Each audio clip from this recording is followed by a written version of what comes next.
Hello student of class 8।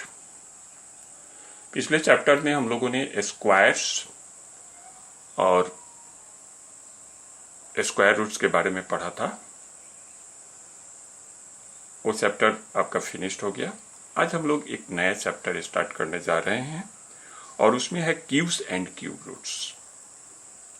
तो आज हम सीखेंगे कि क्यूब्स क्या होता है, परफेक्ट क्यूब क्या होता है और कैसे क्यूब रूट्स निकालेंगे। तो इन सारी चीज़ों को हम वन बाय वन करके सीखेंगे और आप लोग इस चीज़ को ध्यान से देखिए और समझने की कोशिश कीजिए। तो चलिए हम स्टार्ट करते हैं। तो आपका है फर्स्ट हो गया कि सबसे पहले हम लोग जानेंगे कि what is cube of numbers. किसी नंबर क्या क्यूब किसे कहते हैं। तो for a given number x we define cube of x equal to x into x into x. यानी किसी भी नंबर का क्यूब अगर हमें मालूम करना है तो उस नंबर को 3 टाइम्स, उस नंबर को इटसेल्फ को 3 टाइम्स मल्टीप्लाई कर देते हैं तो वो जो नंबर होता है, जो प्रोडक्ट आता है, उसका क्यूब कहलाता है। तो cube of x means x into x into x, 3 times multiply कर दिया तो वो क्यूब ऑफ x कहलाता है। इसको जनरली हम लोग डिनोट करते हैं, ये x क्यूब, x के ऊपर में हम 3 पावर दे के डिनोट करते हैं। समझ गए। अब फॉर एग्जाम्पल 2 क्यूब, अब हमें 2 क्यूब निकालना है तो क्या करेंगे, 2 को हम 3 टाइम्स मल्टीप्लाई करेंगे। 2 into two into two, 3 times multiply किए तो हमारा क्या आ गया, 8 आ गया। तो 8 इज द क्यूब ऑफ 2, यानी 2 का क्यूब जो होगा 8 होगा। उसी तरह अगर 3 है तो 3 cube equal to 3 into 3 times हो गया 27। तो 27 इज द क्यूब ऑफ 3। अब जैसे हम लोग स्क्वायर के सेंस में पढ़े थे परफेक्ट स्क्वायर, उसी तरह परफेक्ट क्यूब क्या होता है।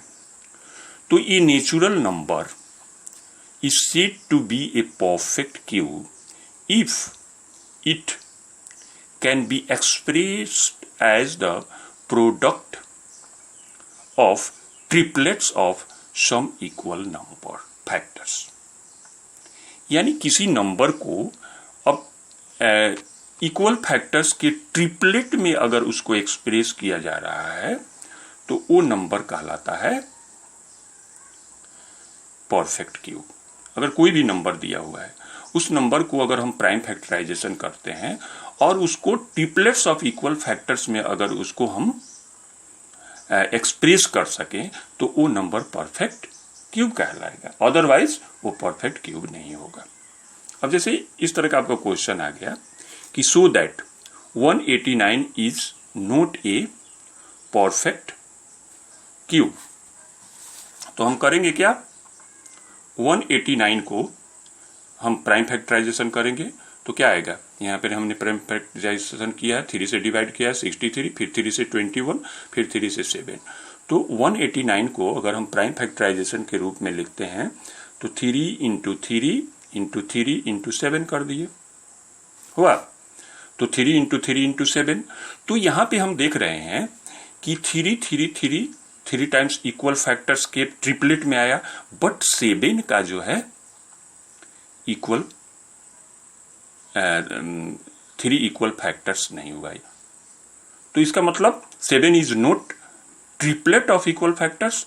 Here 3 is the triplet of equal factors, but 7 is not triplets of equal factor. इसमें जितने भी प्राइम फैक्टर्स आएंगे सब ट्रिपलेट्स ऑफ इक्वल फैक्टर्स आएंगे, तभी वो परफेक्ट क्यूब होगा। तो यहाँ 189 को प्राइम फैक्टराइजेशन करने पर 3 तो ट्रिपलेट्स ऑफ इक्वल फैक्टर में आया, but 7 is not triplet of equal factor. So we can say that 189 is not a perfect cube. उसी तरह अगर आपको शो करना है कि so that 216 is a perfect cube, 216 को आपको शो करना है कि परफेक्ट क्यूब, तो उसी तरह इसको प्राइम फैक्टराइजेशन कीजिए। है ना। जैसे यहाँ पे हमने रफली किया है, 2 से डिवाइड किया तो 108, फिर वापस 2 से डिवाइड किया तो 54, फिर 2 से डिवाइड किया तो 27, फिर 3 से 29 और फिर 3। तो यहाँ पे अगर जब हम इसको प्राइम फैक्टराइजेशन में एक्सप्रेस करते हैं तो 2 इंटू 2 इंटू 2, तो 2 का भी ट्रिपलेट्स हो गया और 3 इंटू 3 इंटू 3 का भी ट्रिपलेट्स हुआ।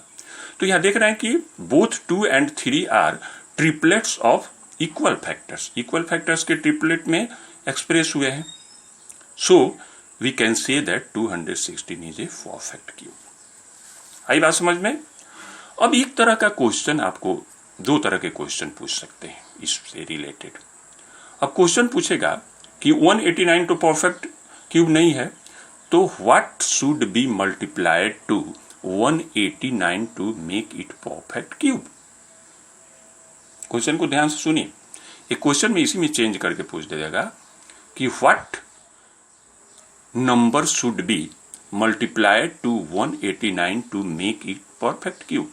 यानी 189 में हम क्या, कौन सा नंबर मल्टीप्लाई कर दें कि ये परफेक्ट क्यूब बन जाए। 189 जो कि परफेक्ट क्यूब नहीं है, तो उसमें हम लोग क्या मल्टीप्लाई करेंगे कि ये परफेक्ट क्यूब बन जाएगा।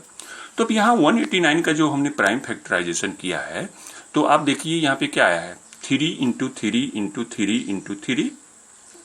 तो 3 का ट्रिपलेट्स आया है, बट 7 का ट्रिपलेट्स नहीं आया है। ट्रिपलेट 7 जो ट्रिपलेट्स ऑफ इक्वल फैक्टर में नहीं है। तो अगर 7 भी ट्रिपलेट्स ऑफ इक्वल फैक्टर्स में होता तो क्या हो जाता है, परफेक्ट क्यूब हो जाता।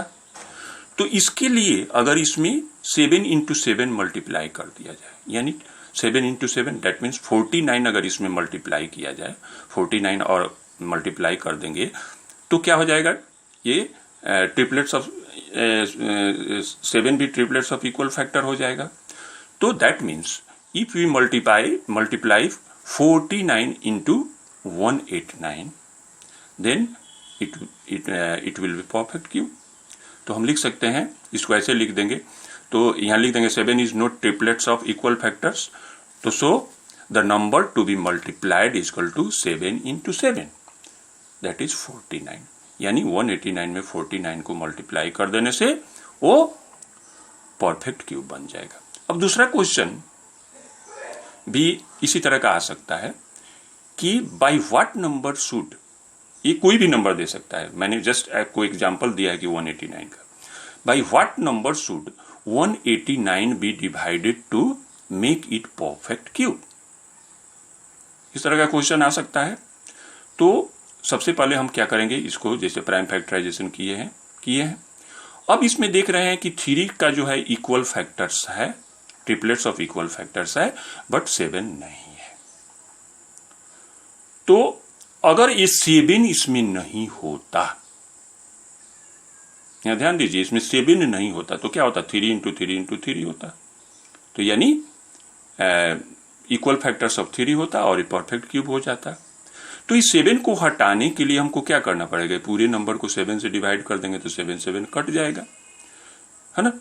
तो हम लिख सकते हैं इसलिए, तो so by the number to be divided is 7। तो 189 को परफेक्ट क्यूब बनाने के लिए हमें 7 से डिवाइड करना पड़ेगा।